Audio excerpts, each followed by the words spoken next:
In today's quick reminder, we're going to stay in the book of James. We're in chapter 1, and we're going to read verses 9 to 11.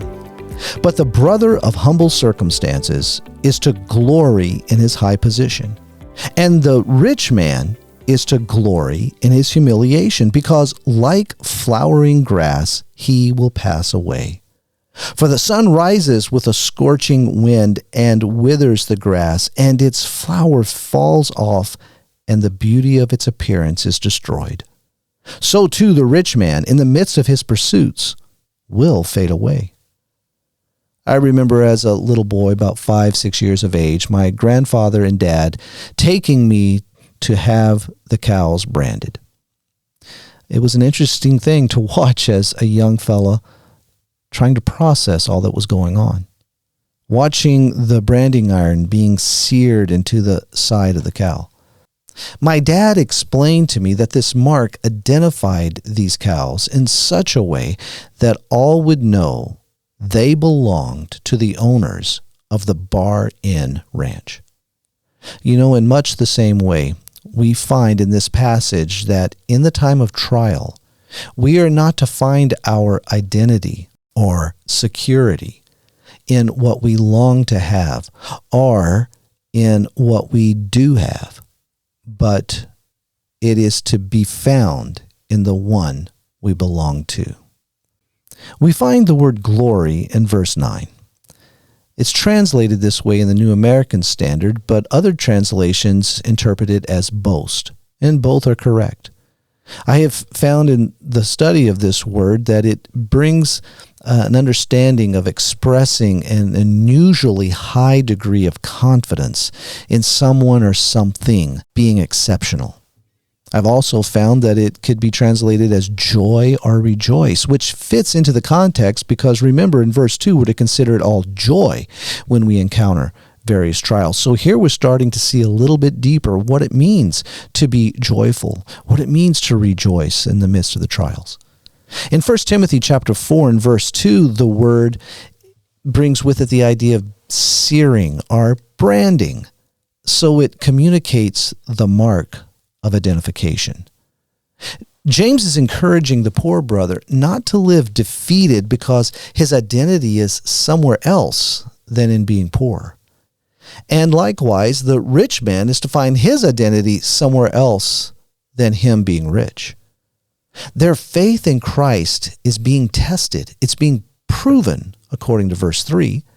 You see, both the high position of the poor brother and the humiliation of the rich brother are both trials that bring them to maturity, verse 4. That maturity being finding their identity, their security in Christ. Jesus spoke to this trial of every form of greed when teaching in Luke chapter 12.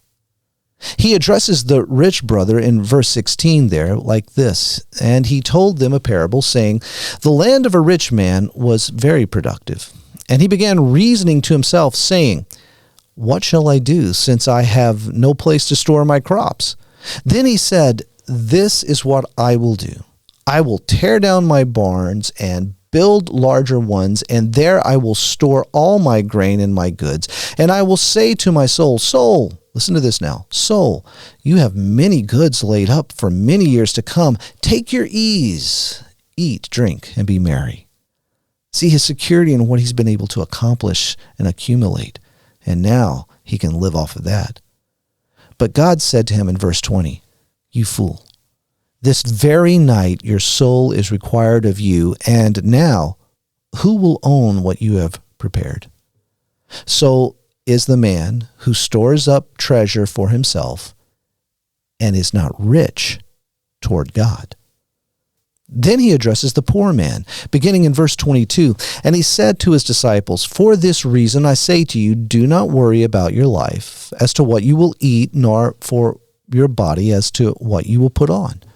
For life is more than food, and the body more than clothing. Consider the ravens, for they neither sow nor reap, they have no storeroom or barn, and yet God feeds them. How much more valuable you are than the birds.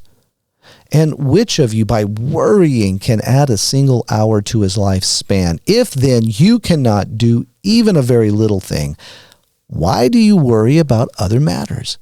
In verse 31, but seek his kingdom, and these things will be added to you. This is where we're to be in these trials.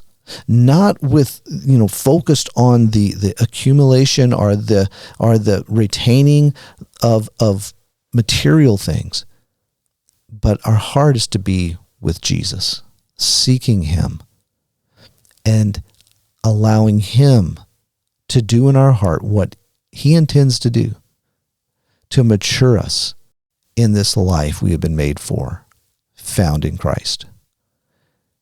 This is what's going on. Paul said it this way in Philippians 1:21, for to me to live is Christ and to die is gain. And then in chapter 4, he kind of gives us a little bit more detail in that. He says this, verse 12 of chapter 4 in Philippians, I know how to get along with humble means, and I also know how to live in prosperity. In any and every circumstance, I have learned the secret of being filled and going hungry, both of having abundance and suffering need. What has he learned in these times? I can do all things through him who strengthens me. I've known two couples in my life who demonstrated the truth taught in this passage.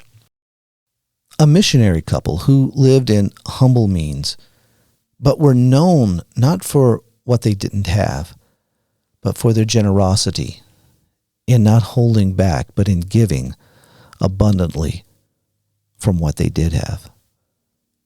And another couple who were rich, very well off, with abundance, but were not known for this, but for their generosity in not holding, but in giving abundantly from all that they had.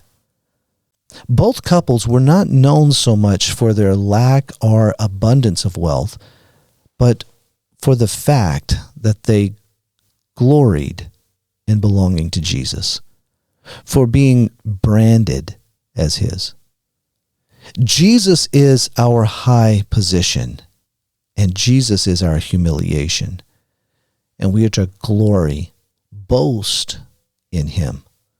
We are to bear his brand and find our identity, our security in being his. Are you, by faith in Jesus, living branded? My name is Kelly Daugherty, and this has been a quick reminder from the His Hill podcast. Our longer episodes are dropped every Thursday morning. This week, I'll be sitting down for a conversation with a group of students who will share with us their observations and what they learned while on their spring break trip to San Antonio, where they took part in the Temple Tours trip that we offer every year. So make sure to listen in. If you'd like to get in touch with me, you can do so through email, and that address is Kelly, Kelly, at hishill.org. Thanks for listening, and remember, keep your eyes fixed on Jesus.